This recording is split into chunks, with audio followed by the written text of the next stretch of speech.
देखिए, आप लोग जो ढुल्लू महतो माननीय विधायक जी के बारे में अपना पूछना चाह रहे हैं, चेहरे छप गया। इस संबंध में हम कहना चाहते हैं कि ये बिल्कुल उनका जो मामलों में, विभिन्न मामलों में उनको जो टैगिंग करने का है, षड्यंत्रकारी के रूप में उनका नाम आता है और बार बार आता है। कारण इसमें है कि राजनीतिक प्रतिद्वंदी है,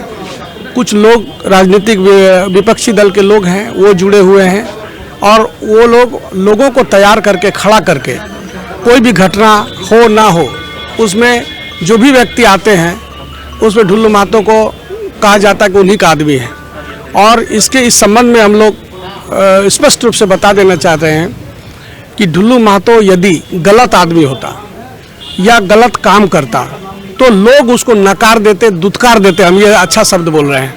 कि यह आदमी गलत है, लेकिन हो क्या रहा है, दुत्कार उन लोगों को दे रहा है, लोगों को जो विपक्ष के लोग हैं उन लोग पर तमाचा लग रहा है कि बार बार इन्हीं को जिता रहा है कि यही लोकप्रिय, यही हमारा विधायक है, यही हम लोग का सेवा कर सकते हैं, ये जन भावनाओं का कदर करते हैं, आम जनता का आदर करते हैं।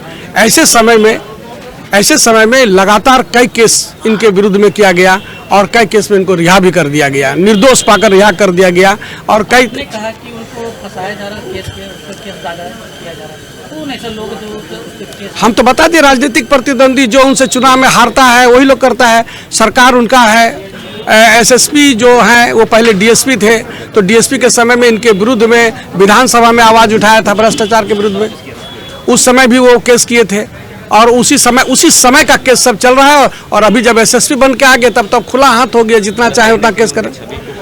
सिर्फ एक ही काम है कि ढुल्लू महतो का छवि खराब हो जाए, लेकिन गुरुदेव की कृपा से जो जितना सोच रहे छवि खराब हो, ये उतना और चमक रहे, ग्लिटरिंग हो रहा है। जनता उसको हाथों हाथ उठा रही है और इसी कारण से जो बार बार जब भी किसी मामले में न्यायालय का आदेश हुआ था तो उन्होंने आत्मसमर्पण किया था न्यायालय में, और आत्मसमर्पण करने के बाद में उस मामले में उनको माननीय उच्च न्यायालय ने उसको जमानत भी दे दिया। लेकिन इसी बीच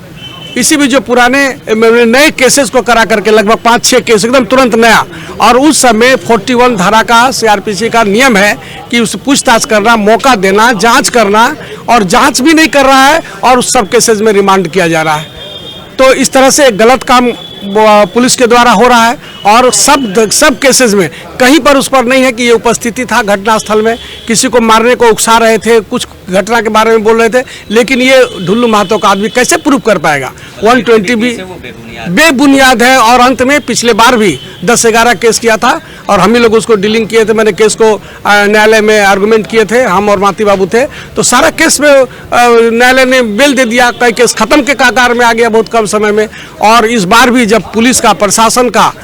अत्याचार हुआ तो हम आपको बताना चाहेंगे कि फर्स्ट टाइम हम लोगों ने जब मानवाधिकार का हनन हुआ तो उनकी पत्नी माननीय सावित्री देवी ने इस अत्याचार के विरुद्ध में, पुलिस प्रशासन के विरुद्ध में सीबीआई से जांच कराने का मांग किया, साहस की,